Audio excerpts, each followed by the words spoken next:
De acuerdo al trabajo de Luis Jesús Galindo Casares, llamado Comunicología y Estudios Culturales, Encuentro con la Comunicación y la Cultura, visto desde el inicio del siglo XXI, realizaremos este videoensayo.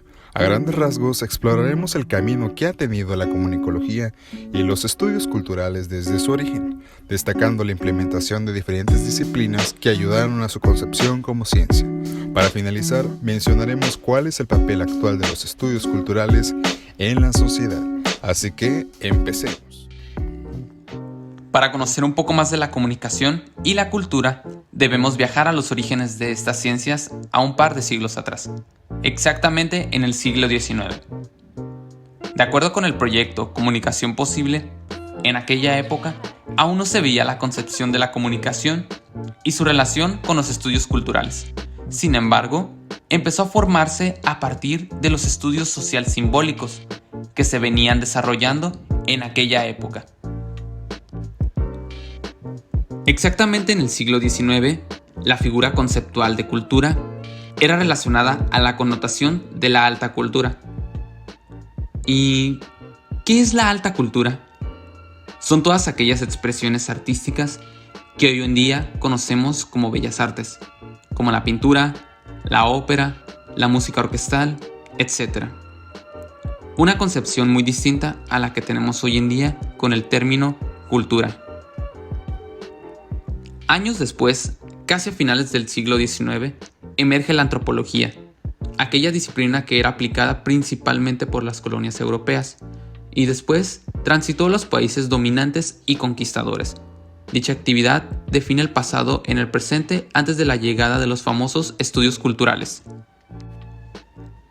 Ya iniciando el siglo XX, la cultura por fin forma una relación con la ciencia, ya que la cultura empezó a ser observada por un método más abstracto, incluso más metodológico, la comunicación.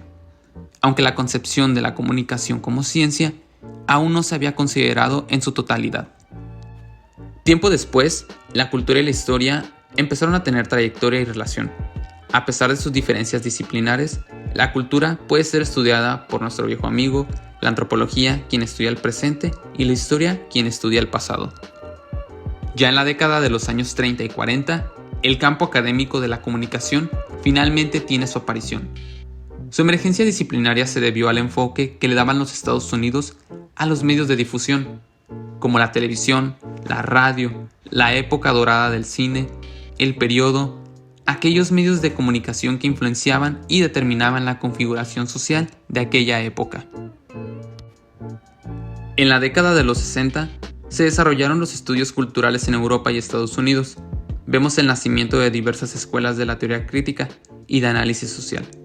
Nos referimos a la escuela Birmingham de Inglaterra y de Frankfurt de Alemania. A pesar de que la escuela Frankfurt surge en 1924 como un instituto de investigación social, en la década de los 60 pasa a denominarse como escuela, después de haber emigrado a los Estados Unidos por el ascenso de Hitler décadas atrás. Años después, emerge la comunicología como un tercer operador en relación con el ámbito de los estudios culturales.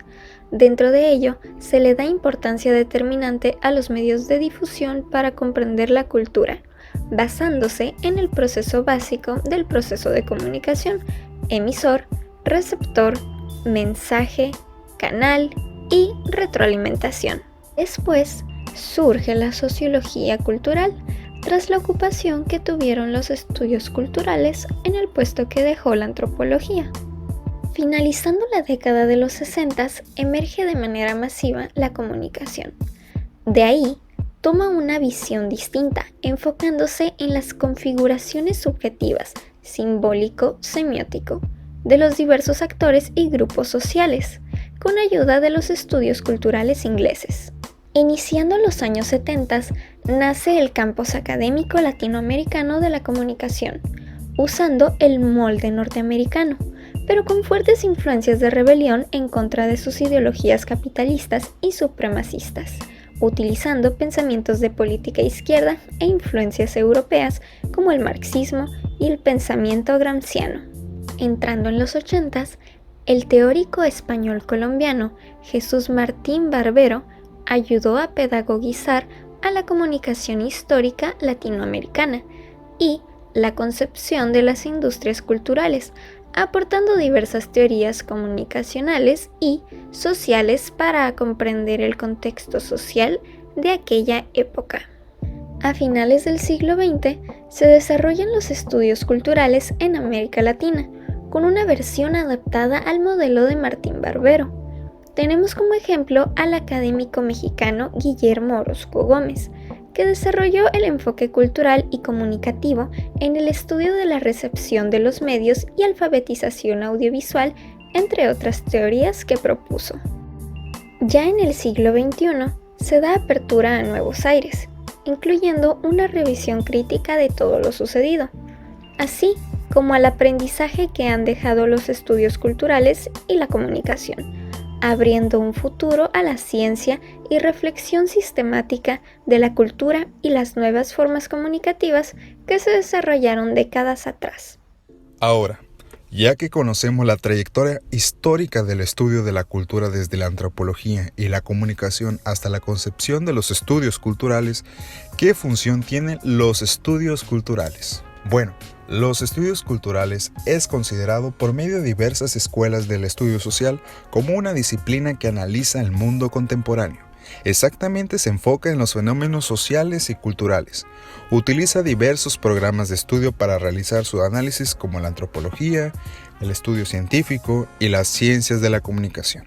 A pesar de ello, los estudios culturales están compuestos de manera disciplinar por 4 conceptos clave: la comunicación, cultura, historia e información. Ahora, para finalizar, ¿qué relación tienen estos conceptos con los estudios culturales? ¿Qué nos aportan socialmente?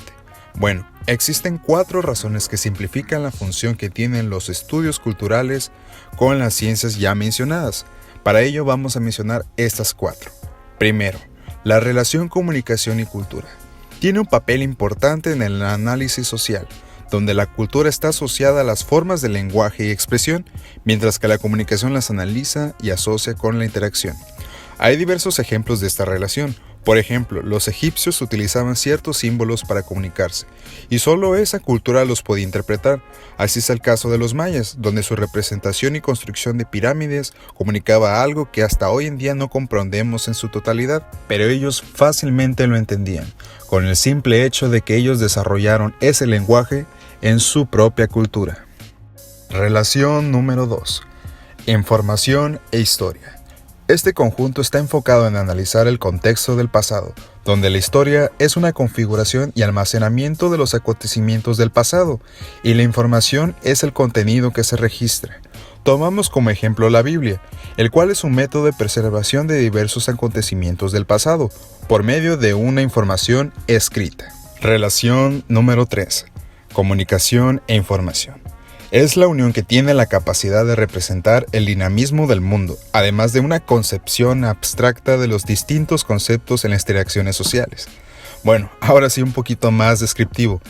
Aquí entramos en materia de la generación de diversos conceptos que representan las diversas actividades, percepciones y situaciones comunicativas por medio de términos o tecnicismos. En pocas palabras, le damos ciertos significados o ciertos nombres a ciertas actividades que realiza la actividad de la comunicación. Por ejemplo, la otredad, las mediaciones, ecosistemas mediáticos, retroalimentación comunicativa, representaciones, pornomiseria, entre otros conceptos más. Por último, relación número 4. Cultura e historia. La historia tiene la capacidad de registrar el pasado y el presente de distintas formas de expresión y sus actores, englobando su cultura. Gracias a ello, podemos consultar los acontecimientos que han sucedido a lo largo de la longevidad humana. A partir de ahí, podemos apreciar y comprender diversas formas de conocimiento, actividades tecnológicas, académicas, políticas, sociales que nos favorecerán en nuestro desarrollo. Un gran ejemplo de todo esto es la hibridación que tuvieron los medios de comunicación digitales. Es el caso de las plataformas de Internet, quienes tuvieron diversas influencias comunicativas de diversos medios de comunicación tradicionales, como la radio, la televisión y la prensa, y gracias a ello pudieron llevar a cabo su creación como un medio tecnológico. En conclusión, podemos determinar que la comunicación y estudios culturales han podido desarrollar el análisis de acontecimientos, interacciones, culturas, mediaciones, que hoy en día podemos comprender. Aunque el concepto de comunicación puede parecer un simple proceso de intercambio de información y los estudios culturales una actividad de observación, nos han ayudado a comprender el estilo de vida de diversas culturas o sectores sociales y así poder avanzar de manera ascendente al desarrollo civilizado. Además, gracias a ello podemos comprender el estilo de vida de diversas culturas o sectores sociales y los factores que llegan a determinar sus conductas como una cultura. Tenemos como ejemplo el estilo de vida de los punks, los rastas, los chicanos, los metaleros e incluso comprender nuestro propio grupo social. Así que gracias a la comunicación y los estudios culturales podemos comprender nuestros estilos de vida.